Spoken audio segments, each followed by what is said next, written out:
Assalamualaikum warahmatullahi wabarakatuh.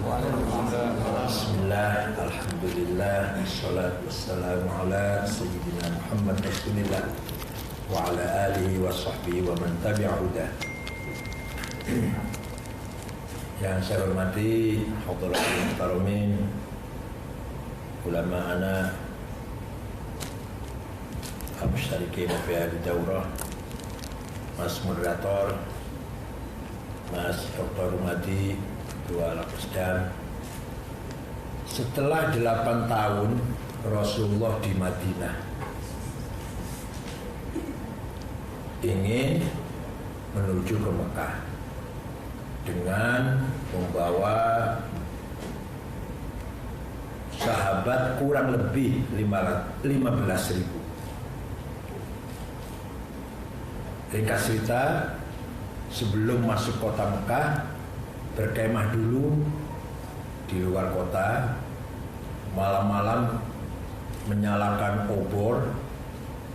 Sayyidina Abbas waktu itu belum Islam, atau minimal belum mendeklarasikan secara terang-terangan jadi orang Islam, dengan Abu Sufyan mengintip dari atas bukit, berdiri bulu rumah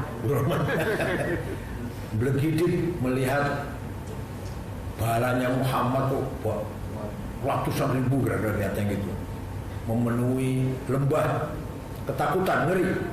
Dah, besok Mekah berdarah-darah, besok Mekah hangus, besok Mekah tinggal riwayatnya saja paling. Ini Muhammad akan ngamuk dengan beberapa sahabatnya.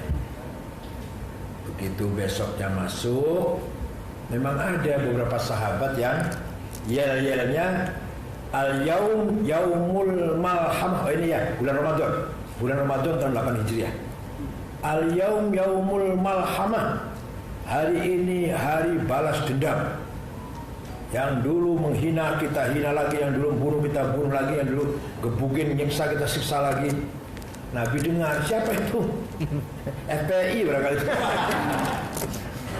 Jangan salah, al-yaum yaumul marhamah, hari ini hari menyambung kembali silaturahim. Karena semua penduduk kota Mekah itu famili semua, kerabat semua dengan Muhammad. Barang siapa berlindung ke Masjidil Haram fahuwa amin. Barang siapa man dakhala baita Abi Sufyan fahuwa amin. Berlindung ke rumahnya Abu Sufyan, tokoh sahabat yang tinggal satu-satunya paling sudah mati semua, karena Abu Lahab, Abu Jahal sudah mati semua, tinggal Abu Sufyan. Sayyidina Abbas pun sudah enggak begitu aktif lah. Barang siapa berlindung ke rumahnya Abu Sufyan, aman. Barang siapa mengunci dirinya dalam rumahnya sendiri masing-masing, aman. Wah, Abu Sufyan mulai deg-degan, gemeter itu. Malah campur bangga, tapi rumahnya disamakan dengan Baitullah, Bait Masjidil Haram. Deg-degan, Pak. Semua saya maafkan. Tidak ada balas dendam. Akhirnya tidak percaya, 16 orang tidak percaya. Lari meninggalkan kota Mekah, antara lain Ikrimah bin Abi Jahal. Nabi ngutus sahabat, jemput itu orang 16, pulang. Jangan khawatir, tidak ada balas dendam. Saya maafkan semua. Begitu Nabi maafkan mereka, amnesti namanya. Mereka berbondong-bondong menemui Rasulullah dengan mengatakan, bi abi wa ummi antal karim ibnil karim ibnil karim. Demi ayahku, demi ibuku. Adem banget jasnya ya.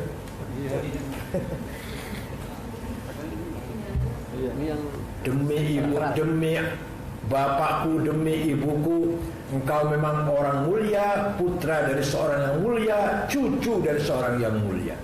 Semua mengakui kemuliaannya Muhammad. Apa yang mulia? Yang mulia apanya? Akhlaknya mulia. Nah, begitu berbondong-bondong menganggap beliau orang berakhlak mulia, turun ayat idza jaa nasrullah wal fath wa ra'aitan nas yadkhuluna fi dinillahi afwaja. Lihat Muhammad, lihat tuh orang berbondong-bondong masuk Islam kalau sudah datang harinya kemenangan. Kemudian semua dimaafkan, semua masuk Islam. Turun pula ayat Quran memuji Nabi Muhammad, fabima rahmatin minallahi lintalahum walau kunta faddan walidhal qalbi lan faddu min hawlik fa'fu anhum wastaghfir lahum wasyawirhum fil amr fa idza azamta fatawakkal 'ala Allah innallaha yuhibbul mutawakkilin. Dengan sikapmu yang santun, dengan sikapmu yang lembut, maka mereka simpati kepada Muhammad. Seandainya kamu sombong, congkak, sweeping, bawa pentung sana kemari, takbir. Nah, niscaya mereka lan faddu min haulik, lari terbirit-birit atau menjauhkan diri dari kamu. Oleh karena itu Muhammad, fa'fu anhum, maafkan mereka. Bukan hanya maafkan, wastaghfir lahum, mintalah istighfar kepada untuk mereka. Wasyawirhum fil amr, mereka sudah masuk Islam, ajaklah mereka berunding bersama-sama, mengadakan pilihan umum bersama-sama lah gitu. Kalau udah partai ilegal semua partainya udah. So, untuk menuju pada pembangunan yang akan datang, faidah azamta, kan melalui musyawarah dulu bangun itu, jangan terus hanya bangun saja. Musyawarah dulu, ya pemilu kalau bahasa kitanya. Dan setelah mereka masuk Islam, dengan sendirinya tanpa diperintah, rame-rame bersihin Masjidil Haram dari asnam, dari berhala yang ada di Haram, dibersihkan dengan kesadaran sendiri karena sudah masuk Islam, bukan dipaksa, nggak ada perintah. Dengan baca apa? Qul ja'al haq wa zaqal batil innal batila kana zahuqa. Mereka bersihin asnam, ada yang namanya Al-Lata, Uzza, Manah, Hubal, Ya'uq, Yahud, Nasr, Suwa, Wad. Itu diantara nama berhala saya hafal. Saya hafal. Yang banyak saya nggak hafal namanya, sudah ada barang saya hafal namanya. Ya, selesai orang Fathu Makkah, maka umat Islam jumlahnya udah banyak, udah hampir 100.000 barangkali. Tinggal yang belum Islam apa? Yang belum Islam Hunain. Berangkatlah menuju Hunain. Di tengah jalan sombong, kami mayoritas pasti menang. 87% pasti menang. Apa? Kalau ini berapa? 91 juta pasti menang. Apalagi gandeng kamben pasti menang. Ketua umum gandeng kamben pasti menang itu. Yang kamben ya. Misalkan saya maju Jokowi pasti menang itu. Sombong sapola itu. Kesombongan itu tidak ada artinya. Begitu di jalan dijebak oleh musuh, lari terbirit-birit semua, kecuali para muhajirin, para sabiqin awalin lah, yang baru masuk kemarin yang dari Mekah itu lari semua. Turun Quran, wa yauma hunainin id a'jabatkum kathratukum falam tughni 'ankum syai'a wa dhaqat 'alaikumul ardu bima rahabat thumma wallaitum mudbirin. Ketika terjadi Hunain, kamu menyombongkan jumlah yang banyak. Ketahuilah, jumlah yang banyak itu tidak ada artinya apa-apa. Tidak ada ngefek apa-apa lah, tidak artinya apa-apa. Bahkan kamu wadaqat 'alaikumul ardu rahabat, dunia menjadi sempit dengan rasa ketakutan. Tsumma wallaitum mudbirin, lari terpontang-panting kamu sekarang meninggalkan Muhammad. Dan Nabi Muhammad segera mengkonsultasikan pasukan, dah selesai, tapi banyak korban juga waktu itu. Dan bisa diatasi itu. Ringkas cerita, Hunain Islam. Tinggal Taif. Taif yang dulu pernah melempari batu Nabi Muhammad ketika Nabi 1 bulan di sana dengan sahabat Zaid bin Harithah. Pulang dari Taif dilempari batu, diusir bahkan. dalam baris janji diabadikan. Wa amma taifatu thaqifan falam yuhsinu bil ijabati qira wa ghrau bis sufa wal abid fasabbu bil sinatin badiyah wa ramahu bil ijabati hatta khudibat bid dima'in ala. Ketua ini apa baris janji? Maksud yang enggak boleh sih, jangan coba-coba maju di muktamar jadi calon ketua. Wa amma ta'ifatu taqifan falam yuhsinu bil ijabati qira wa aghraw bi sufaha wal abid fasabbu bi alsinatin badiyah wa ramahu bil hijarati hatta khudibat bid dima'in ala. Gimana? Thumma 'ada Rasulullah sallallahu alaihi wasallam Makkah hazina فسأله ملك الجبال في إهلاك هذه العصبية فقال إني أرجو أن يخرج الله من أصلابهم من يتولى عطر اللهم قبره الكريم.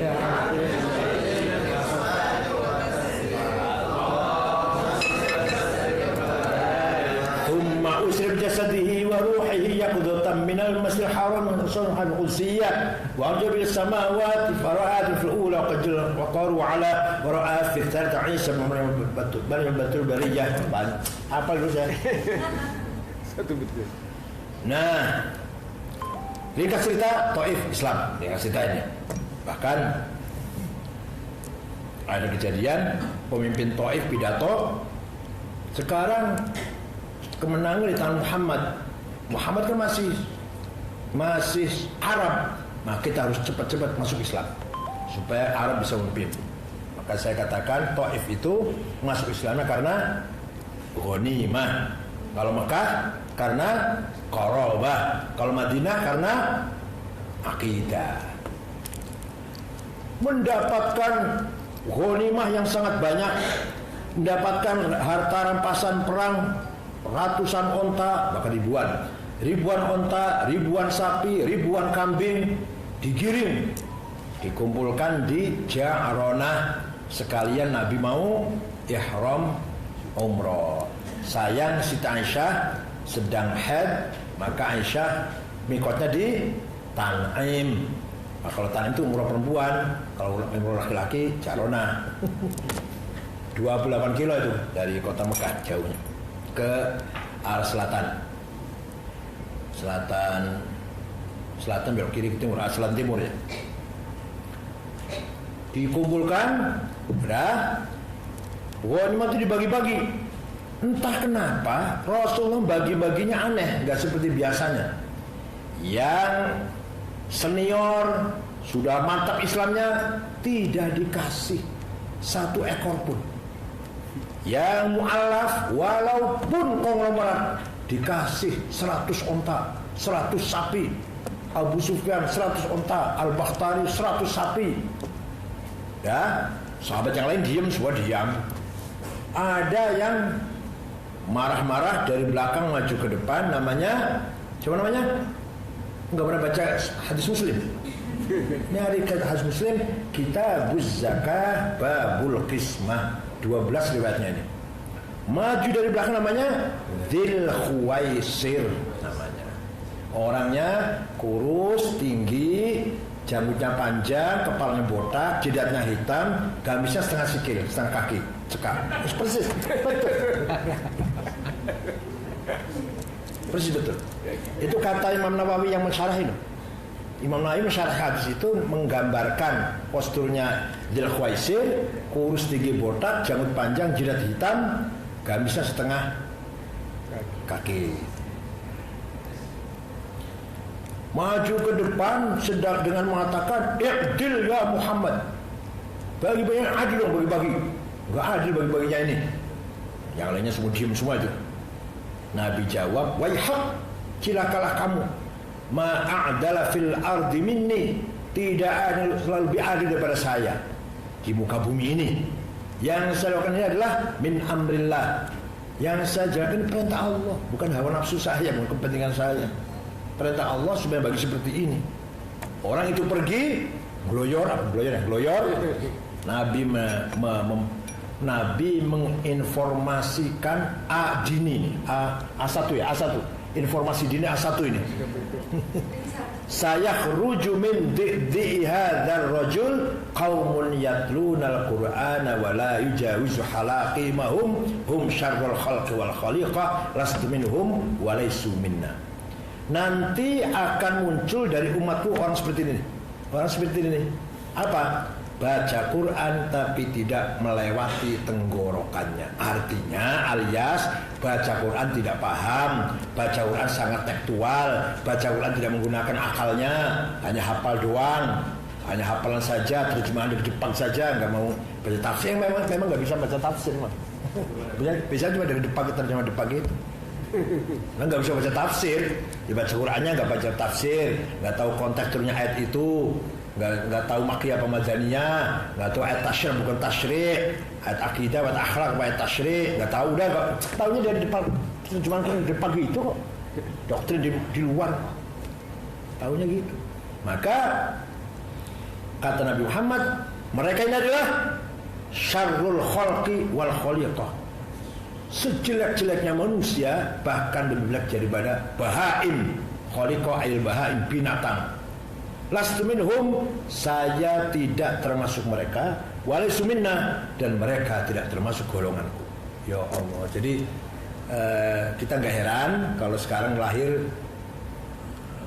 Abu Baghdadi, Mus'ab Zarqawi, Abu Wardah Santoso, Dulmatin, Muhammad Patek, Joko Sutono, Imam Samudra, Amrozi, Ali Ghufron, Ali Imron, Mukhlas, Muazzam, Afifi, Dian Ali, Syaifuddin, Syarifuddin, Ahmad Yusuf. Soalnya. Kalau Muazzam dan Syarifuddin, Muazzam, Afifi, Dian Ali yang ngebom Jalan Tamrin. Hanya mujad fisabilillah, jadinya fisabilillah Tamrin jadinya. Yang Muazzam orang Indramayu. Desa Kedunggung, Kecamatan Kerangkeng, Indramayu. Kalau Dian Ali orang Penggiringan, Tegal. Kalau Afifi Subang. Kalau Umar Patek Kota Pemalang. Kalau Dulmatin Kecamatan Belik Pemalang. Kalau Joko Suntono tukang becak di Pemalang juga. Kalau Abu Wardah Santoso orang Magelang, di Palu itu Poso. Nah, jadi Nabi yang namanya terorisme atau radikalisme muncul dalam Islam sudah abad pertama. Jadi Nabi Muhammad wafat baru 30 tahun sudah terjadi apa? Prediksi Nabi Muhammad terbukti. Sayyidina Ali bin Abi Thalib wafat, meninggal, dibunuh bukan oleh Yahudi, bukan oleh Nasrani, bukan oleh Majusi, tapi oleh Muslim namanya Abdurrahman bin Muljam. Itu Muslimnya kira-kira tato barangkali ya pakai gelang hitam, Muslim tapi enggak. Muslimnya dia itu qaimul lail, shaimun nahar, hafizul Quran. Orangnya itu setiap malam tahajud sampai jidatnya hitam. Kalau jidat hitam betul. Kalau Khalid itu jidatnya betulan karena sujud. Yang sekarang ini gimana sih? Pada hitam-hitam kenapa ya? Karena gini. Kiai Maksum, Kiai Mahrus atau ayah saya deh, kita tahajud yang penting nggak hitam tuh. Kiai hitam kenapa? Ada yang hitam ini, ada yang hitam itu Kiai ini. Ayah saya juga tahajud tiap malam, ini nggak hitam tuh. Ibu saya apalagi ibu saya setelah nggak ada ayah malah rajin tahajud lah. Enggak hitam, enggak apa. Jarang kan enggak ada. Ya enggak, makanya yang hitamnya apa di hitam apa di mana ya? Hari kiai ini juga tahajud gitu mas saya. Kiai ini tahajud. Saya juga bertanya-tanya itu. Iya. Muda-muda hitam itu kenapa? Di hitam di apa kan saya kira? Egy Sujana itu. Iya, coba harus ada yang masuk ke sana coba biar tahu, biar informasi biar tahu. Kalau kita jadi jauh jadi nggak pernah tahu betul persis. Itu. Jadi yang membunuh Sayyidina Ali adalah Khawarij dari Bani Tamim. Sebenarnya yang akan dibunuh pagi hari itu adalah Ali dan Muawiyah bin Abi Sufyan, gubernur Syam, kemudian Amr bin As, gubernur Mesir. 3 orang ini kafir menurut Khawarij. Kenapa kafir? Nah ini ringkas cerita ini. Kalau rinci 2 tahun.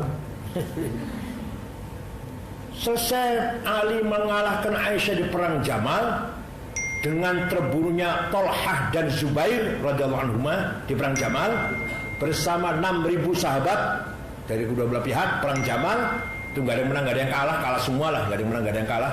Korbannya 6.000 sahabat, sampai sahabat besar Tolhah dan Zubair wafat di situ.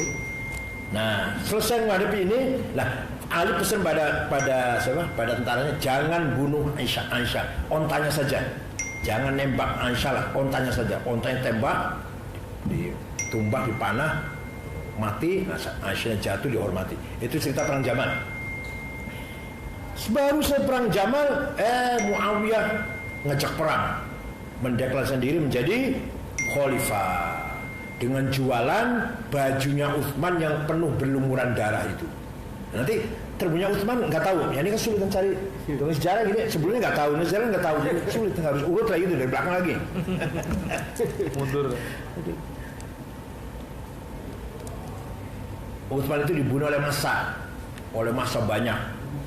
Jadi ketika itu yang oleh massa lah. Utsman setelah kan 12 tahun, 6 tahun pertama itu baik lah, 6 tahun kedua sudah mulai tua. Jangan bilang pikun, nanti saya digarap Syiah nanti. Tua. Nah, semua persoalan diserahkan semua kepada sepupunya yang menjadi sekneg, namanya Marwan bin Hakam. Hakam bin Marwan ya. Nah, Marwan bin Hakam. Ringkas cerita, semua gubernur-gubernur saudaranya semua kebanyakan. Dalam sejarah disebut nama-namanya gubernur-gubernur. Termasuk gubernur Mesir. Abdullah bin Salah itu orangnya pemabok lah, fasik lah kuahnya, jadi gubernur. Karena gara-gara famili aja itu Bani Umayyah. Akhirnya orang Mesir protes kepada Sayyidina Utsman agar gubernur diganti. Penggantinya adalah Muhammad bin Abu Bakar. Dulu ketika Sayyidina Umar jadi khalifah, ada peraturan khalifah, sahabat-sahabat senior tidak boleh domisili di luar Madinah, yang senior. Aman, pinter juga, Umar pinter ya. Begitu Utsman jadi khalifah longgar, Tolhah tinggal di Basra, Zubair tinggal di Kufah. Ya betul apa yang diprediksi oleh Sayyidina Umar, betul. Ngeliat bendera masing-masing dong, ngerti nggak? Mengibarkan bendera masing-masing. Karena senior kalau jauh pergi nggak di Madinah, dia akan membangun kekuatan. Maka Kufah protes pada Utsman, Basra juga protes pada Utsman, bergabung jadi satu.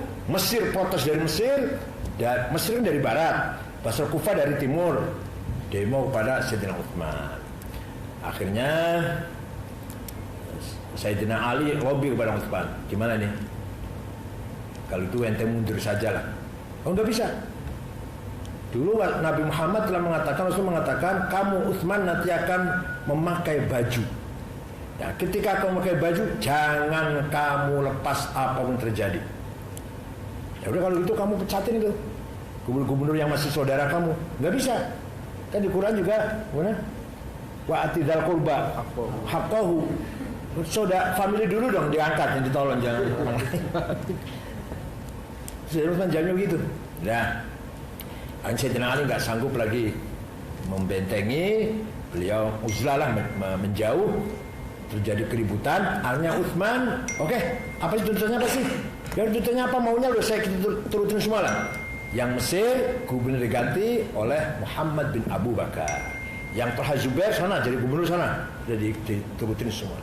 Pulang rombongan dari Mesir, di tengah jalan ada yang mencurigakan, ada budak hitam mencurigakan, tangkap ternyata bawa surat kepada gubernur Mesir, siapa namanya, Abdurrahman itu. Suratnya, kalau surat ini sudah terterima, bunuhlah Muhammad bin Abu Bakar, segera bunuh kamu. Balik lagi orang Mesir, merasa dibohongi itu, stempel istana kepresidenan. Baik lagi itu. Yang heran, kenapa yang terjadi itu di Mesir, rombongan Mesir perginya pulangnya ke barat. Kenapa orang Mesir balik ke Madinah, yang Kufah Basra balik lagi juga. Nah itu siapa yang mengkoordinir? Sampai sekarang nggak tahu. Saya sekarang sejarah nggak tahu itu. Siapa yang mengkoordinir? Sebenarnya kalau orang Mesir aja kembali nggak apa-apa kan? Kalau merasa dibohongi atau gimana lah. Yang Kufah Basra kok balik lagi tuh? Siapa yang mengkoordinir itu? Pasti ada yang mengkoordinir. Dan sampai sekarang sejarah juga nggak bisa jawab, belum bisa jawab. Walhasil balik ke Madinah, Muhammad bin Abu Bakar naik ke rumahnya Utsman, lagi baca Quran, pegang jenggotnya, pedang sudah begini. Utsman melihat, oh kamu tuh Muhammad, oh kamu tuh Muhammad.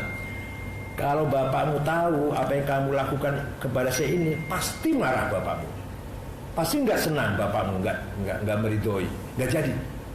Abu Bakar nggak jadi, keluar lagi dari kamar membunuh itu. Wah begitu keluar, masuklah masa.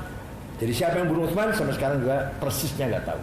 Siapa yang eksekusi itu sebenarnya nggak tahu. Yang jelas Muhammad nggak jadi, Muhammad bin Abu Bakar nggak jadi itu keluar lagi. Ketika diomong, dibilangin kalau bapak kamu tahu nggak, pasti marah. Itu 3 hari 3 malam jenazahnya nggak ada yang ngurusin, dan dikuburnya pun di luar Baqi'. Tapi sekarang dalam Baqi' sekarang. Dulunya di luar Baqi', dulunya di Baqi' itu. Dan itulah kejadian tentang Utsman.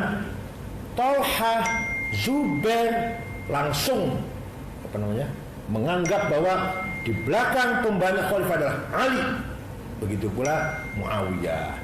Aisyah terprovokasi, lagi ada di Mekah. Siti Aisyah lagi ada di Mekah waktu itu, diprovokasi oleh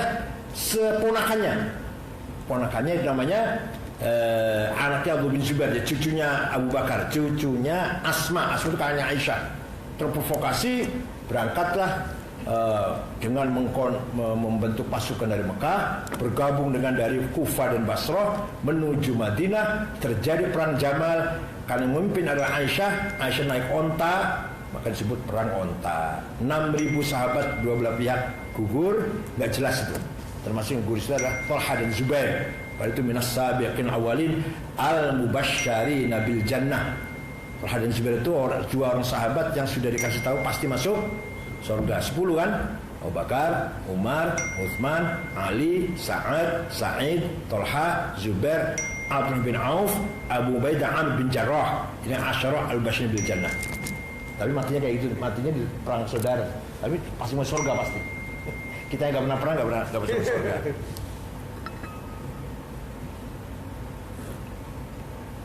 Dan selesai perang Jamal, Ali menghadapi perang Muawiyah.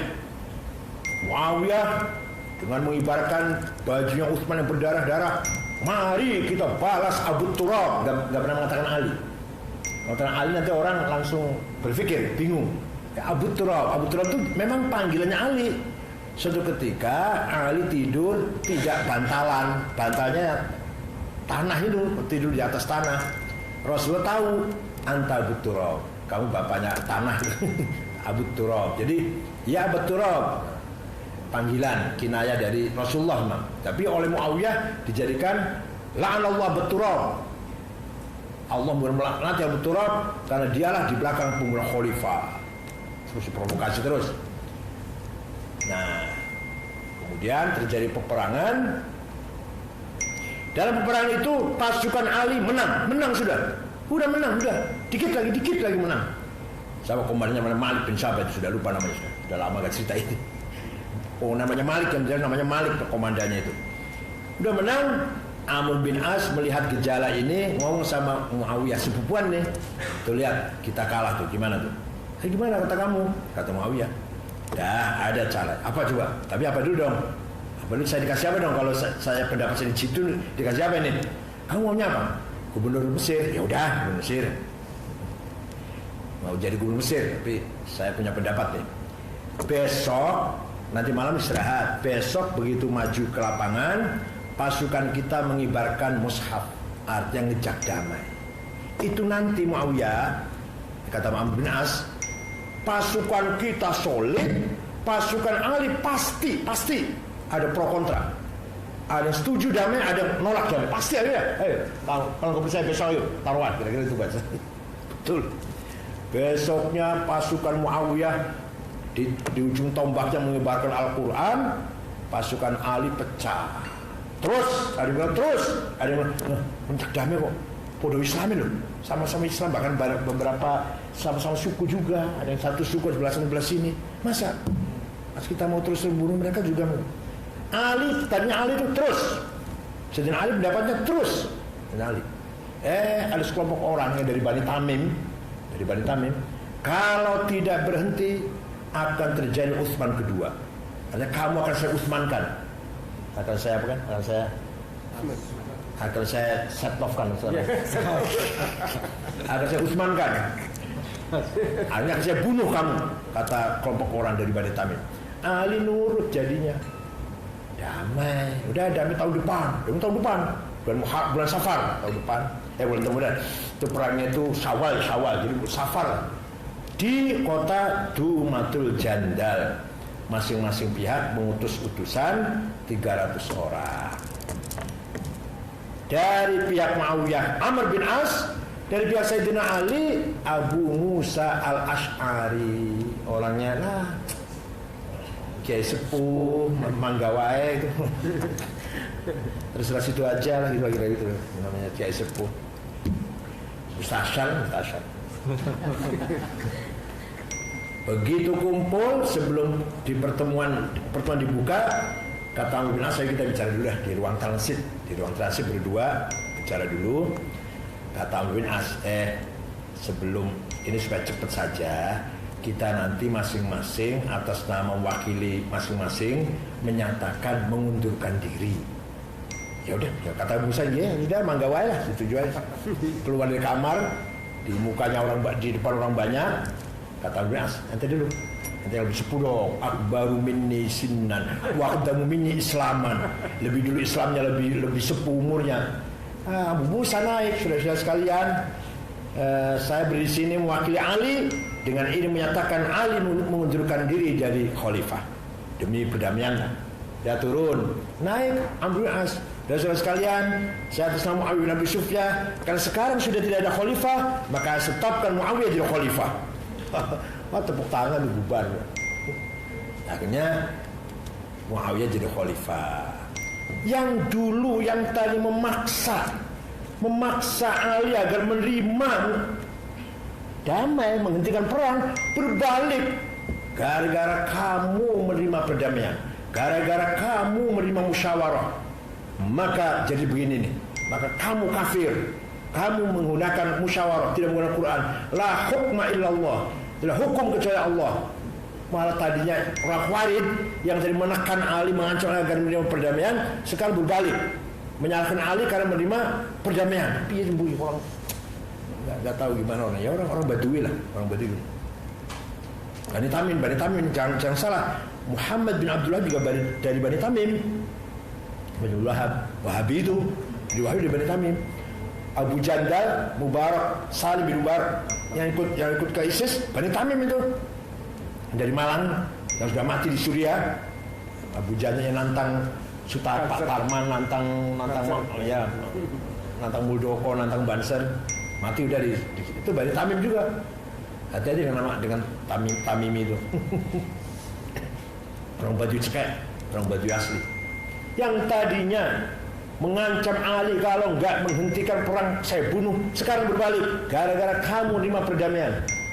Jadi begini, kamu kafir, menggunakan musyawarah, tidak menggunakan Quran. La hukma illallah. Ali mengomentari kalimatu haqqin urida bihal batil. Omongannya mereka dulu. La hukma illallah wa ma lam yunzil kafirun, itu adalah kalimatu haqqin urida bihal batil. Omong itu benar tapi tendensius, penuh dengan tujuan yang jahat. Nah, terjadilah perpecahan umat Islam itu antara Khawarij dan Sunnah atau yang bukan Khawarij, yang bukan Khawarij dulu gitu, yang bukan Khawarij. Nah, nanti yang pelaku tadi itu semua dari Khawarij. Pelaku tadi. Sampai ada sahabat istrinya sedang hamil, namanya Ubaidillah. Jumpa di pinggir sungai, ditanyain, "Ayo, Ali itu kafir apa enggak?" "Enggak tahu saya. Ali itu surga neraka." "Enggak tahu, saya enggak pernah jalan-jalan ke surga." "Ya udah, kafir apa?" "Ya, itu urusan Allah. Bunuh. Siapa yang tidak mengkafirkan Ali, bunuh." Sampai istrinya pun dah kawin bunuh. Tapi ketika mau ngambil korma yang jatuh, korma yang sudah jatuh, itu permisi pada yang punya. Jadi masalah korma permisi, kalau masalah nyawa sama nggak dengan sekarang ini?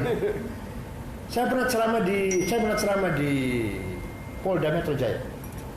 Saya ketika Abu Bakar Bashir, biasalah cara yang ngomong cepat-cepat saya kan. Terus ada yang protes polisi. Pak Kiai, Abu Bakar Bashir ya tidak korupsi, tidak zina, tidak minum arak, tidak judi. Apa jeleknya itu? Jadi artinya orang itu baik kelakuannya kan, baik sekali kan. Pengebom itu bukan yang baik, orang kelakuan baik, dia tuh sholat, pendiam, nggak gitu kan, kebanyakan itu kan komentar-komentar tetangganya tuh loh, ternyata baik. Ya emang nggak pernah, bukan orang nakal yang di jalanan ngebut apa pentang-pentang ini jalan kemudian bikin gaduh, enggak. Ya, karena mereka jihad fisabilillah, diam-diam langsung bom. Itu. Jadi kita harus yakin bahwa terorisme adalah bertentangan dengan Islam. Saya tidak mengatakan kafir. Kita tidak pernah mengatakan kafir karena Sayyidina Ali nggak mengkafirkan. Ditanya, gimana mereka itu? Hum minna baghaw alaina.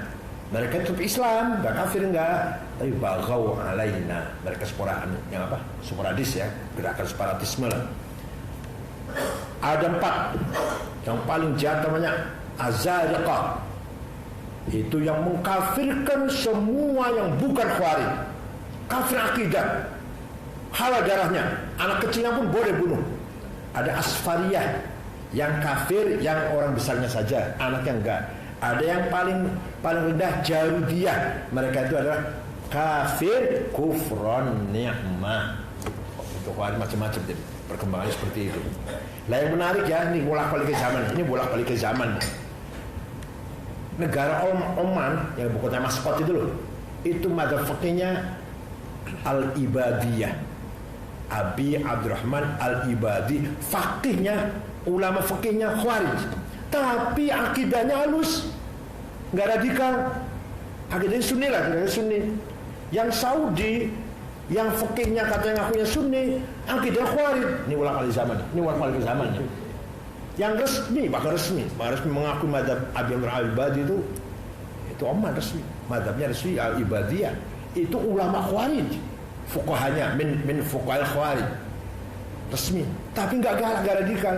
Wahabi yang katanya ngakunya Sunni, yang paling Sunni lah, yang lain kurang Sunni malah, itu radikal.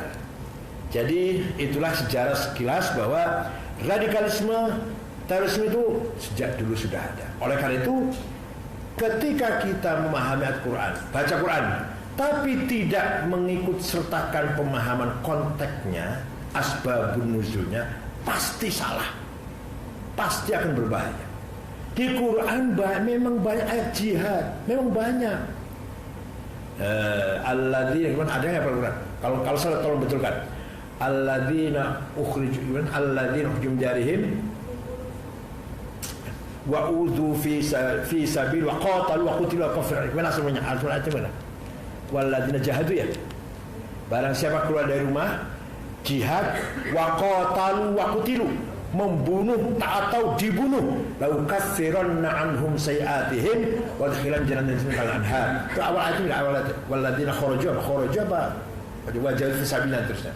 Jadi ini kalau enggak dilihat asbabun nuzulnya, barang siapa keluar dari rumah kemudian membunuh atau terbunuh, ya sudah masuk surga, dipangku bidadari oleh yang bidadari sudah telanjang lagi. Langsung keluar dipangku bidadari sudah telanjang. Kalau nggak tahu asbabun nuzulnya, ya Allah, keluar dari rumah ngebom, mati atau dia sendiri mati dan berhasil membunuh orang, membunuh dan terbunuh langsung. Lau kaffiranna anhum sayiat, maka istilahnya mereka apa? Jadi pengantin, akan kawin dengan bidadari. Keluar langsung panggung bidadari. Gitu ya. Itu banyak yang percaya, saya heran gitu. Kok banyak percaya gitu? Kenapa ya? Gak punya dasar. Ya walaupun gak punya dasar, masa orang percaya, gak masuk percaya. Saya heran loh. Apa ada sihirnya yang ngomongnya ya? Iya. Enggak, bukan masalah gak punya dasar. Bahkan ini kan di kalangan bahasa umum malah, bukan di masalah agama. Yang sebenarnya harus sudah berpikir, maksudnya harus gitu aja masuk surga gitu mesti berpikir. Hipnotis. Hipnotis. Apa ada hipnotisnya ya? Jadi pemahaman itu pokoknya keluar dari rumah, bawa bom, meledak, membunuh dan terbunuh, langsung dipangku bidadari yang sedang telanjang. Iya, sama bidadari sudah telanjang bidadarinya itu. Maka disebut pengantin, calon pengantin dengan bangganya itu. Nah itu kalau nggak tahu ayat Quran, itu turunnya ayat ketika perang Uhud. Sebentar. Perang Ahzab ya, perang Ahzab. Perang Ahzab itu perang Madinah dikeroyok oleh pasukan multi Arab, multinasional. Seluruh suku-suku Arab yang belum Islam dipimpin Abu Sufyan, ayo meroyok Madinah, berangkat ke Madinah. Di dalam negara Madinah sendiri ada Yahudi yang khianat, Bani Quraidah khianat, berhubungan kontak dengan orang Mekah. Dalam masa yang sangat kritis sekali, Nabi merintahkan bangun apa? Parit yang mempertahankan kota Mekah. Begitu terjadi, datang pasukan mengerikan, jumlahnya banyak, orang sedih, ke tanah ada orang munafik lagi. Tadinya 1000, Abdul bin Salul keluar dari pasukan. Kenapa? Pertama tadinya Nabi Muhammad gimana? Berunding, ini anaknya dijemput dalam kota apa kita keluar menyongsong mereka? Oh, orang munafik bilang tunggu dalam, biar mereka datang ke sini. Orang munafik Abdullah bin Salul. Begitu Nabi udah pakai perang, baju perang, itu udah seperti tadi lah, seperti kayak Khalid tadi. Enggak, keluar. Enggak. Pantang Nabi Muhammad sudah pakai baju perang, kemudian kita merubah niat. Ya akhirnya orang munafik 300 orang keluar dari pasukan. 700 akan melawan seluruh suku Arab yang datang ke Madinah dipimpin oleh Abu Sufyan. Dalam keadaan sangat gawat itu turun Al-Quran, maju keluar dari rumah, membunuh terbunuh, udah menang alhamdulillah, syahid alhamdulillah, dua-duanya alhamdulillah. Ihdal husnayain, terbunuh kamu surga pasti. Itu jadi untuk mensupport masa yang sedang kritis, bukan sekarang sedang aman kayak gini kemudian suruh ngebom. Yang saya heran juga orang banyak, masya Allah. Yang di Batam itu eselon 2 bergabung ISIS. Di Cianjur itu ada S1 keluar Ibnu Khaldun. Kaya itu mapan, rumahnya bagus, banyak mobil punya, tanahnya dijual berangkat ke Syria. Ya Allah. Orang pintar, bukan orang bodoh. Kalau bodoh kita nggak bicara lah. Ini orang pintar. Ya, Azhari dan Nurdin M Top juga orang pintar itu. Orang kaya, bukan orang bodoh, bukan orang miskin. Heran kan? Saya juga nggak ngerti itu. Nggak ngerti kenapa mudah sekali itu. Begitu pula radikalisme ada di mana? Di IPB, di ITB, di ITS, di mana lagi? Di UI sedikit. Jadi yang gini. Belum ada pertemuan di luar kampus tuh yang namanya tarbiyah. Tarbiyah itu kelompok studi yang mengkaji buku-bukunya Ikhwanul Muslimun. Kalau ada acara namanya liqa, bahasanya cuma itu, misalnya tarbiyah, liqa, nanti gurunya namanya murabbi, udah bisa akhi, abi, umi, itu aja bisa bahasanya cuma. Dia coba salam tenang juga belakang mereka. Korupsi. Nah, ini tarbiyah ini alumninya adalah Anis Mata, Tafetul Sembering, Hafari Hamzah, Fadli Zon, juga keluar tarbiyah ini yang mengkaji pemikirannya Ikhwan Muslimun. Ya belum tentu terpengaruh sih, tapi dia hasil itu klub yang mengkaji pemikiran Ikhwan Muslimun. Dah. Padahal kalau kita lihat sejarah, ada seorang namanya sahabat namanya Al-Hasin Al-Khazraji dari Madinah. Anaknya tidak mau masuk Islam. Anaknya lama-lama diancam, sudah dirayu, sudah nggak mau, diancam. Kalau kamu tetap tidak mau masuk Islam, saya bunuh. Begitu ada ayah ngancam anak, turun ayat Quran, la ikraha fiddin. Jadi asbabun nuzul ayatul fiddin itu ada ayah ngancam anak, apalagi bukan ayah, bukan tetangganya, bukan family diancam-ancam. Itu ayah ngancam anak itu nggak boleh. Ya, apalagi ketika Nabi Muhammad 13 tahun di Mekah,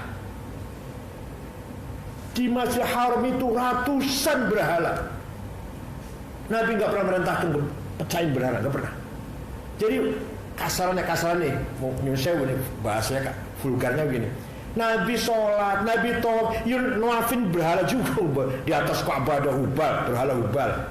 Di atas Ka'bah itu berhala paling besar Hubal. Nabi tawaf itu, nggak ada perintah hancurkan berhala, nggak ada.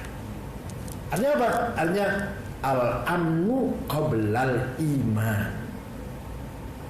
Kita bangun stabilitas keamanan dulu, baru bicara iman. Ini seperti waktu ada perundingan tanggal 15 Agustus ya, Piagam Jakarta dicoret itu rapat PPKI tanggal 15 Agustus, Piagam Jakarta minta dicoret oleh orang-orang Kristen dari Indonesia Timur. Wahid Hashim pulang ke Tebuireng, sowan pada bapaknya matur pada Ki Hashim, gimana gini kayak datang Ki Hashim, ya sih tak isi khoro disi, malam-malam sholat, paginya Ki Hashim, ya wis, ya udah coret lah. Artinya apa? Saya ngerti cara logikanya. Yang penting sudah Indonesia lahir dulu, kuat dulu, bersatu dulu, gampang nanti dakwah Islam sambil nanti kalau udah kuat gitu. Jangan sekarang belum bersatu, belum merdeka, belum kuat, sudah ribut masalah Piagam Jakarta dicoret. Itu. Jadi sejak dulu contoh Nabi Muhammad itu al-amnu qablal iman. Mari dari sekarang kita stop. Ada bahasa al-harbul muqaddasah, the holy war. Tidak ada perang suci. Di kesalahan sejarah ketika sejarah mengatakan ada perang suci, nggak ada. Perang yang kotor, perang pasti membunuh, perang yang merusak, perang menghancurkan, perang berdarah-darah. Tidak ada perang suci.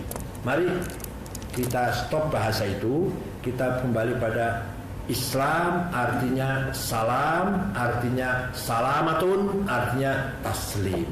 Itu yang dipegang teguh oleh para wali songo. Wali songo dalam mengislamkan Nusantara seperti itu. Sama sekali tidak pernah mengeluarkan kata-kata perang suci, nggak ada itu perang suci. Yang ada adalah pendekatan, ya bergaul dengan baik, bergaul dengan dan ditunjukkan dengan perilaku yang baik yang bisa jadi contoh. Kiai-kiai wali itu tepat janji, santun, menghormati orang. Jadi menarik Islam itu. Seperti Sunan Kudus melarang nyembelih sapi itu. Kata orang Hindu, oh jadi Islam bodoh ya kalau Hindu menghormati sapi. Ya wis. Ya wis berbisa Islam lah. Bodoh yang menghormati sapi ini kok. Coba gitunya tuh. Contoh ayah saya ini. Ada sinder, apa sinder itu? Mandor tebu itu loh. Namanya Rosidi namanya. Di desa Kempek, ya di pojok rumahnya pojok, hampir keluar ke sawah. Lah ayah saya itu kan punya sawah. Kalau mau ke sawah lewat pas Rosidi lagi ada, saling memandang lah, pasti mampir, pasti nyalami. Ayah saya nyalami dulu. Tapi kabarnya gimana? Ya nggak banyak ngobrolnya. Harganya tembakau berapa sekarang? Kan tembakau yang dikeliling itu loh, berapa harganya sekarang ya? Oh dia enak daerah Jenang, enggak yang enak di Jamblang. Pokoknya ngomong-ngomong konsep yang jelas mampir nyalami. Kalau pas matanya saling mandang lah, setiap ketemu. Kalau bulan puasa dia di luar makan di terasnya rumah itu, minum, sarapan, terang-terangan. Ayah saya tetap kalau papasannya pasti nyapa. Ya lama-lama manusia kepikir ya, iya ya. Kayak Akil sudah berpuluhan kali mampir ke rumah saya. Saya nggak pernah mampir ke rumahnya, padahal satu desa itu hanya ini kan di pesantren, nggak pernah masuk. Suatu ketika datang ke rumah, ya dihormati, ya nggak mau sholatnya enggak. Lama-lama sholat, lama-lama fanatik dengan ayah saya. Pokoknya siapa yang ganggu saya, lama lagi kan coba. Jadi memang lama, memang jaga lama gini, memang lama. Ya, ada lagi. Saya nanam cabai rawit. Sudah mau dipanen, ya tahu ditengok dulu lah mau dipanen kapan, ditengok dulu. Naik sepeda krotok-krotok. Dari kejauhan ada tangga selatan, namanya Pak Masran dah, namanya Masran namanya. Lagi nyuri cabai itu. Udah saya kembali lagi supaya jangan ketahuan. Supaya lagi nyuri biarkan mencuri, jangan ketahuan. Jangan merasa ketahuan. Jadi nanti pada akhirnya akhirnya dengar bahwa saya waktu mencuri hari itu ketahuan padahal.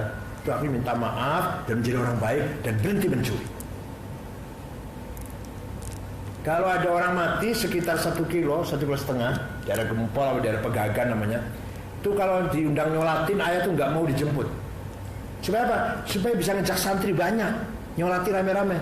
Santri ajak semua. Nanti pulangnya baru naik dokar, baru pulangnya itu. Kalau berangkat naik dokar paling orang 5, paling 4 paling dokar. Tapi jalan kaki kalau ya sambil santai olahraga itu kan. Ngajak santri banyak jadi aduh. Sahibul musibah, sahibul mayit juga senang, yang nyolati banyak. Santri dapat pelajaran bagaimana cara takziah, bagaimana cara nyolati orang mayit, bagaimana masalah luar biasa. Itu namanya pendekatan budaya. Bahasa Indonesia, bahasa Melayu 3.000 kata ya dari bahasa Arab. 3.000 kata menjadi bahasa Melayu, bahasa Arab itu. Zaman, saat, waktu, karib, sahabat, akrab, Sabtu, Ahad, Senin, Selasa, Rabu, Kamis, Jumat, majelis, musyawarah, dewan, wakil, rakyat, Arab semua tuh, Masya Allah. Itu siapa yang masukkan itu? Para wali, para aulia itu memasukkan kata Arab ke bahasa Melayu. Sekarang PKS ya, masukin bahasa Arab ke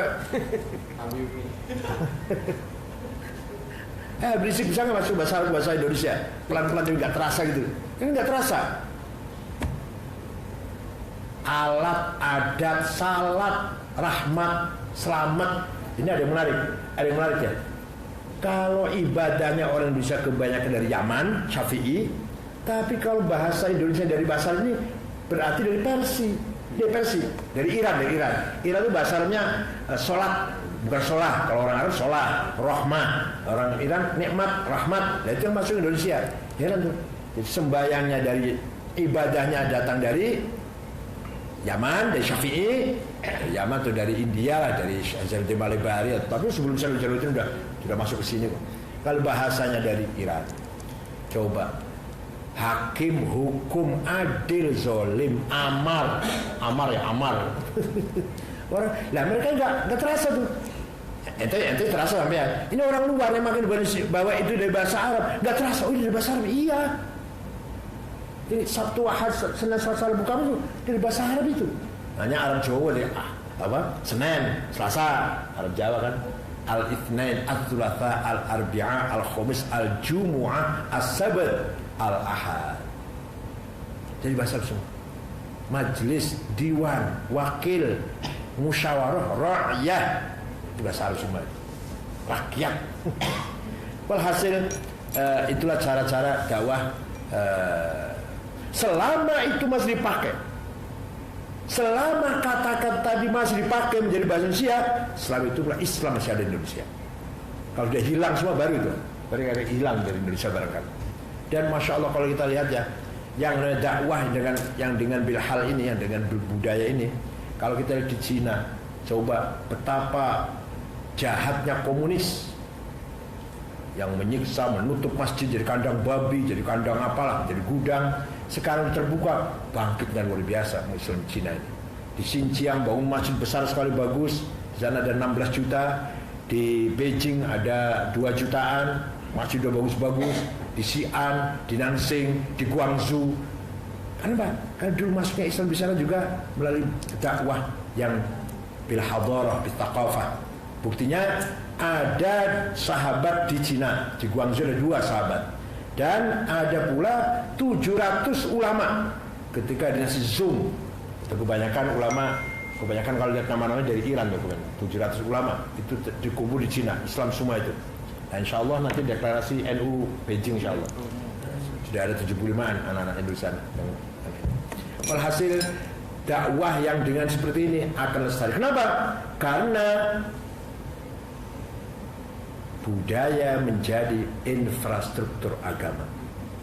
Bukan hanya menghormati budaya, budaya menjadi infrastruktur agama. syukuran ladran, syukuran laut, nggak apa-apa. Tapi diisi dengan istighosah. Artinya budayanya lestari, agamanya jadi kuat. Batik budaya untuk sholat. Yang salah gamis demo, itu salah itu. Zulkarnain bilang batik nggak boleh sholat. Iya, nggak bilang gitu ya? Baik, gamis. Nggak apa-apa. Nah, kemudian syukuran Dewi Sri. Kalau mau pandu ada dewa yang menjaga tanaman. Perempuan namanya Dewi Sri. Itu harus diselamatin, dihormati dulu nanti supaya panennya jadi. Nggak apa-apa. Yang penting isinya ceramah agama, sholawatan, baca Quran, baca Yasin. Bagus kan? Budayanya lestari, agamanya jadi kuat. Kalau bertabang budaya, jangan harap orang Jawa bisa menerima. Orang Jawa sebenarnya orang keras juga sebenarnya. Kalau dengan kekerasan akan dilawan sampai mati. Buktinya 5 ulama yang menyerang Majapahit dengan kekerasan mati semua. Saya siapa? Saya kata Gus Dur siapa itu? Abdul Qadir As-Sini, Tamkin Han, kata Gus Dur. Kemudian saya Samarkandi. 5 ulama yang memimpin pasukan, para petani yang lawan Majapahit, mati semua di pintu gerbang Majapahit. Tapi begitu dengan cara budaya, pendekatan budaya, hilanglah Majapahit. Hanya 50 tahun. Dari tahun 1450 sampai tahun 1500. Islam semua. Apalagi Islam Jawa Barat. Ini Jawa Barat apalagi. Prabu Siliwangi mendengar ada Islam, agama baru dikembangkan oleh Syekh Qura. Ini Cina juga. Syekh Qura di Cina, namanya Hasanuddin namanya. Syekh Qori itu ahli baca Quran, hafidz Quran, suaranya enak. Datang dari selatan, bawa pasukan membunuh Syekh Qura. Datang di situ ada kutilan baca Quran. Kuning tinggi langsing dari baca Quran. Namanya Subang Larang. Cantik perempuan. Anaknya Ki Gede Tapa. Gede Tapa itu bandar pelabuhan Cirebon di Subang Larang ini. Melihat kutilan langsung jatuh cinta si Prabu Siliwangi ini. Mau apalagi mau membunuh malah malah ngelamar malah. Kiai ini untuk saya saja, ya silakan dia masuk Islam. Ya udah masuk Islam. Ya ada mas kawinnya, apa mas kawinnya? Lintang kerti tasbih, ditaruh tasbih, lintang direntet-rentet. Ya saya cari udah, nggak ada di sini, ada di Mekah. Ya udah saya terbang ke Mekah. Keluar dari rumah situ, hong, macet. Biasanya bisa terbang biasanya. Sekali hong, macet. Sampai 3 kali macet. Oleh Syekh Qura, kamu sudah Islam. Kalau mau terbang, baca bismillah dulu baru hong. Hongnya nggak dilarang. Asal bismillah dulu. Bismillahirrahmanirrahim. Hong terbang sampai ke Jeddah. Tidak lama datang buat tasbih. Jadi perkawinan. Itu wakila menurut riwayat murtad lagi. Nanti murtad lagi, tapi keturunannya nanti Islam semua. Termasuk Prabu Kian Santang yang punya cucu atau ponakan Sunan Gunung Jati itu. Dan yang Islamkan seluruh Jawa Barat itu Prabu Kian Santang. Kecuali Patih Pucukumun dengan suku Baduy di Malimping, agama tetap Karuhunan atau Sunda Wiwitan, gak mau masuk Islam. Tapi mayoritas Jawa Barat masuk Islam gara-gara kutilan tadi ya Allah. Jadi perempuan cantik penting, untuk gaul penting perempuan cantik itu.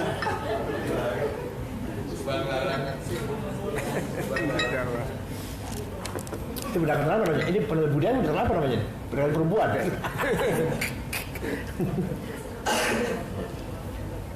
Ayo silakan.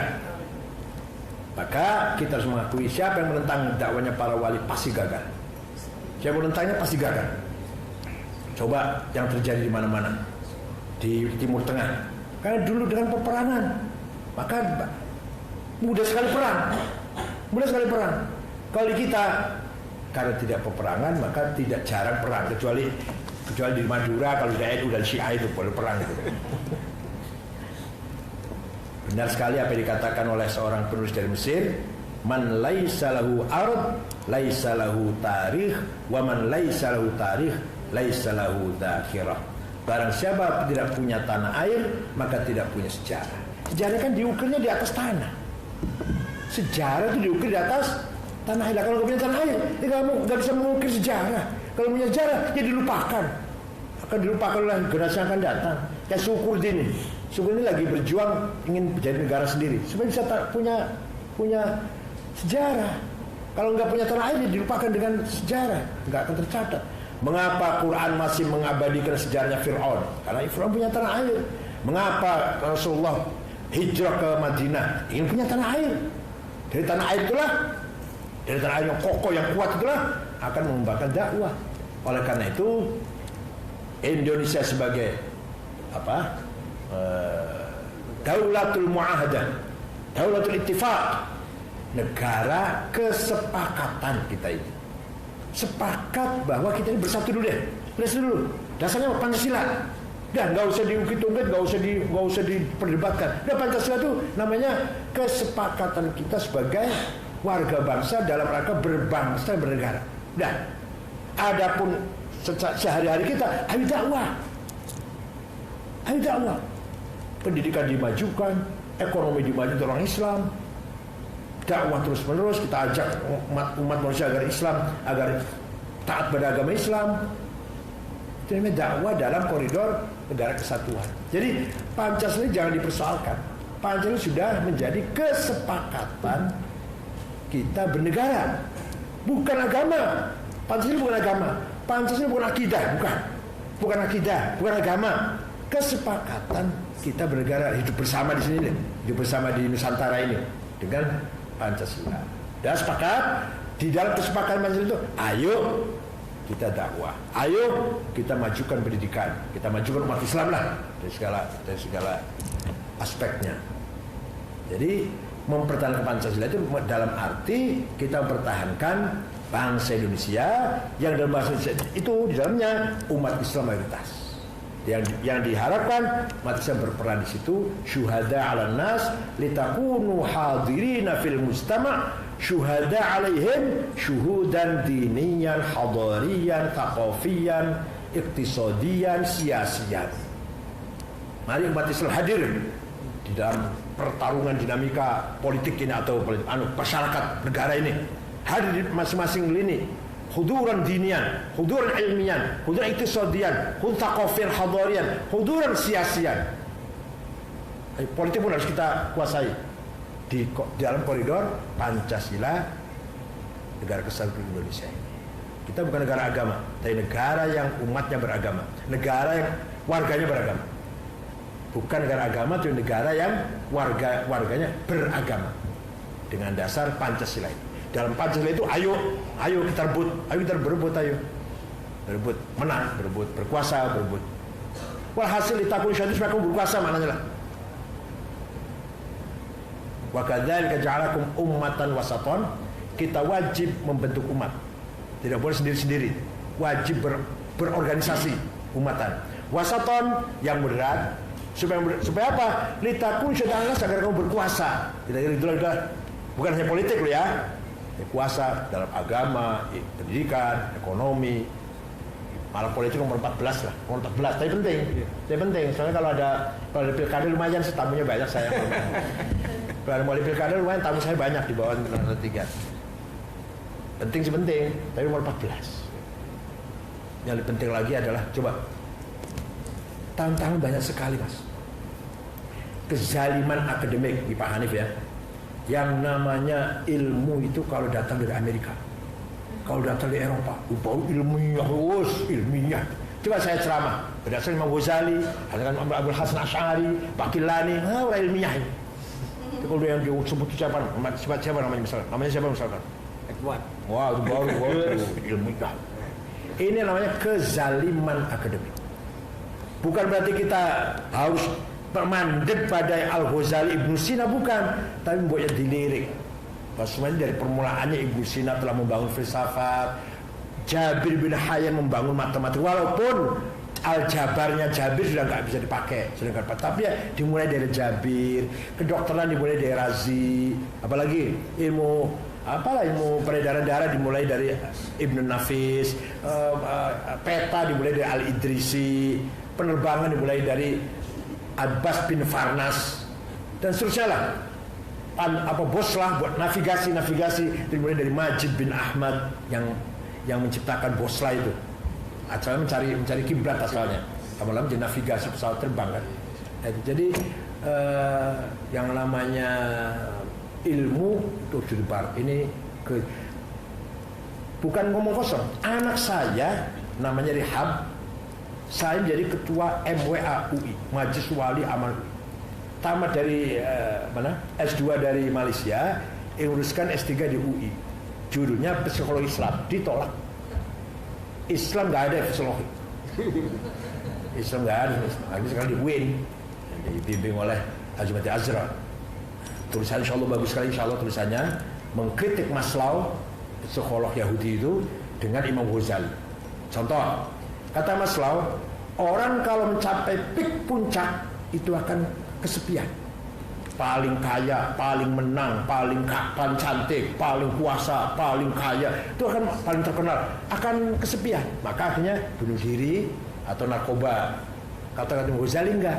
Orang kalau mencapai puncak malah enak, malah temannya sedikit, manusianya teman dari manusia sedikit, ada teman yang paling mutlak, wahwallah, lebih tenang, lebih tumanina, lebih sakinah. Enggak, tidak kebanyakan teman manusia yang ngomong kosong semuanya lah. Dan jadi berlawanan. Ini Rihab membuktikan dalam secara psikologis, akan dibuktikan. Masalah salah, yang beliau Ghazali itu mau dibuktikan. Nanti dalam apa? Belum inamnya, surveinya atau apa namanya? Ya survei namanya. Ya. Nah, beberapa ilmu yang diciptakan oleh orang Islam kayaknya dianggap sepi, tidak dianggap ilmiah oleh universitas yang ada di kita sekarang. Belum kezaliman politik. Anggota tetap Dewan Keamanan PBB satu orang, Amerika satu, bisa mengalahkan keputusan sidang raya 179. 179 negara mengutuk Israel. Nanti Amerika satu nggak setuju, batal ini. Kezaliman politik di depan mata kita. Ayo yang lawannya, yumbu. Ada lagi kezaliman moneter. Kolateral bank itu harus pakai dolar, bukan pakai emas. Tapi Indonesia mau menerbitkan rupiah 1 triliun rupiah, harus punya simpenan dolar senilai 1 triliun. Nah kalau nggak punya dolar, ya utang sama Bank Dunia. Utang ya, itu jangan dipakai, itu ada bunganya loh. Ini saya pinjamin, itu jangan dipakai, tapi ada bunganya, hanya untuk kolateral. Paham betul? Ini kezaliman moneter. Terakhir, kezaliman bisnis ekonomi. Namanya GATT, General Agreement Tariff and Trading. Apa? Kita punya timah, kita punya gas, kita punya minyak, kita punya apa lagi? Kita punya tambang lah, kita punya penghasil. Tapi kita tidak bisa menentukan harganya. Harganya minyak berapa, gas berapa, timah berapa, batu bara berapa, bukan kita yang menentukan. Kita punya barang, kita la haula wala quwata kita ini. Yang menentukan pasar dunia, pasar bebas. Yang sudah barang tentu ya kapitalis, sudah barang tentu ya Yahudi, udah pasti. Kita yang bisa kita yang bebas menghargai itu petis. Apalagi mendoan. Nah, itu bisa, itu bebas. Kita bikin, kita kasih harga itu bebas tuh. Nah, petis, mendoan, apalagi Kasur. Rumput jengkol tadi ada. Jengkol. Cilok, rempeyek, gedung goreng. Nah itu kita produksi, kita menentukan harganya. Kalau emas, berlian, gas, mening, boksit, biji besi, timah, kita enggak. Kita punya barang, bukan kita yang menentukan harganya. Masya Allah, dolim banget ini, dolim banget. Kita punya, malah kadang-kadang yang menentukan harganya antara Singapura yang nggak punya apa-apa. Singapura ikut, kadang-kadang ikut menentukan harganya timah, harganya minyak, harganya nggak punya apa-apa Singapura. Alah, kata Gus Dur, dikencingin aja kadang-kadang tenggelam katanya. Cuma orang Indonesia kencing, Singapura tenggelam.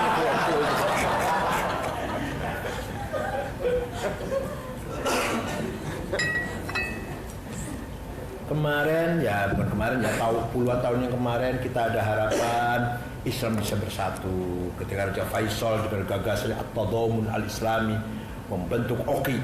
Sekarang bukan OKI, apa namanya sekarang? Bukan OKI. Organisasi Konferensi Islam lah, OIC ya, kemudian membentuk Rabithah Alam Islami.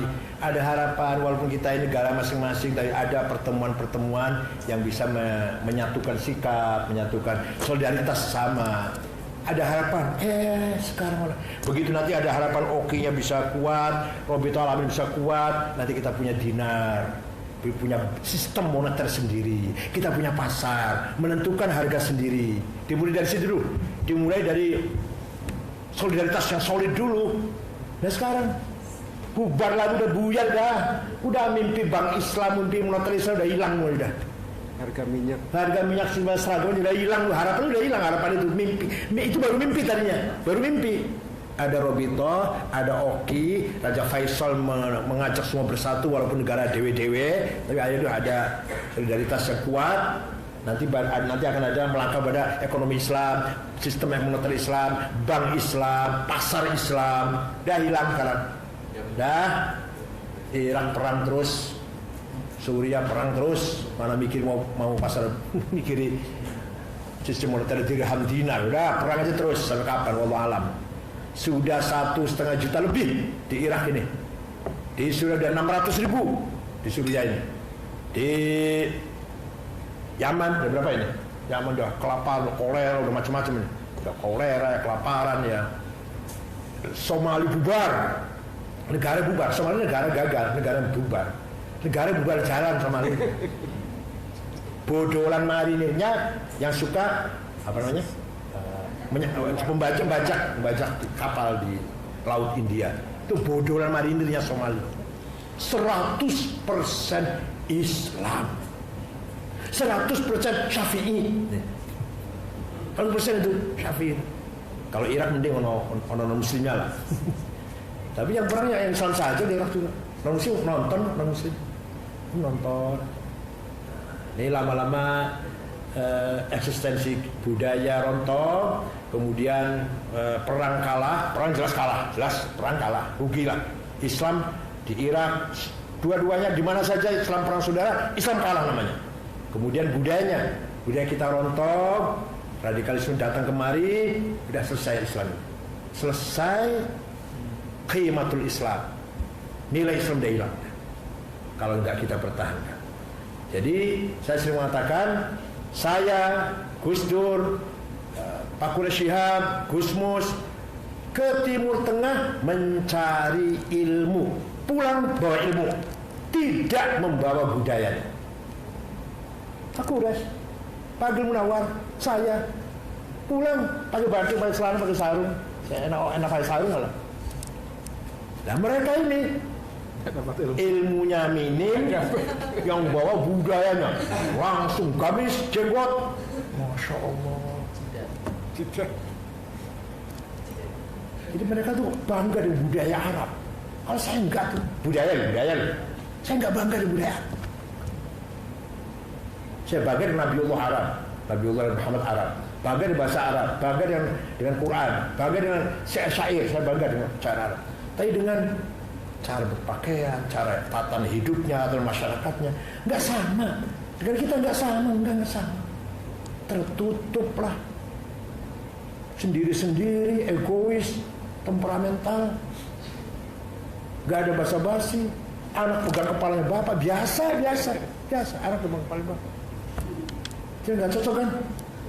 Makanya saya ke Arab cari ilmu. Makanya yang saya bawa pulang ilmu, bukan budaya. Nah mereka ini yang dibawa pulang budayanya, bukan ilmunya sebenarnya. Terima kasih, mudah-mudahan ada manfaatnya. Syukran wa dumtum fil khair wal barakati wan najah. Wallahu a'lam bishawab. Wassalamualaikum warahmatullahi wabarakatuh. Terima kasih Pak Yai. Saya kira karena sudah malam mungkin tidak perlu ada tanya jawab. Tapi akan saya tutup dengan cerita ya. Jadi Kiai Haji Khudori Magelang, Tegarejo Magelang, itu dulu pernah tetangga desanya itu ada arisan yang kemudian bisa mengumpulkan uang. Lalu mereka terjadi perbedaan pendapat. Apakah uang ini akan dipakai untuk membangun masjid dulu atau untuk beli gamelan? Jadi terjadi pertentangan. Lalu mereka datang ke Kiai Khudori. Bagaimana itu menyelesaikannya? Keputusan dari Pak Kiai Khudori adalah dipakai untuk beli gamelan. Jadi kemudian mereka membeli gamelan, tapi kemudian karena terjadi kerukunan kegiatannya terus-menerus sehingga bisa membangun masjid. Jadi dari gamelan itulah kemudian membangun masyarakat. Ya, jadi tadi itu Pak Ye sangat tepat cerita tadi. Dan yang kedua cerita tentang seorang Batak anggota DPR. Dulu itu orang Kristen, orang Buddha, orang Hindu itu tidak kenal dengan Assalamualaikum. Kalau di DPR, di negara itu mereka pakai salamnya sendiri atau paling merdeka dan sebagainya. Tapi ketika Gus Dur mengatakan bahwa Assalamualaikum itu sama dengan selamat pagi, mereka dengan bangga mengucapkan salam. Ketika seorang anggota DPR ditanya oleh temannya yang Batak dan Kristen, kenapa kamu mengucapkan salam? Itu kan greetingnya orang Islam. Dia bilang kata Gus Dur sama aja dengan selamat pagi. Sekarang itu hampir semua orang mengucapkan Assalamualaikum. Kalau yang tidak bisa terpaksa harus belajar. Semua agama, semua tradisi sekarang mengucapkan Assalamualaikum. Gus Dur waktu itu dikutuk oleh banyak orang ya, kecuali orang NU dan pesantren. Tapi ternyata justru pengaruhnya semua orang sekarang menggunakan Assalamualaikum. Saya tutup acara ini dan besok kita akan ketemu lagi. Kurang lebihnya mohon maaf. Terima kasih Pak Kiai. Assalamualaikum warahmatullahi wabarakatuh. Waalaikumsalam.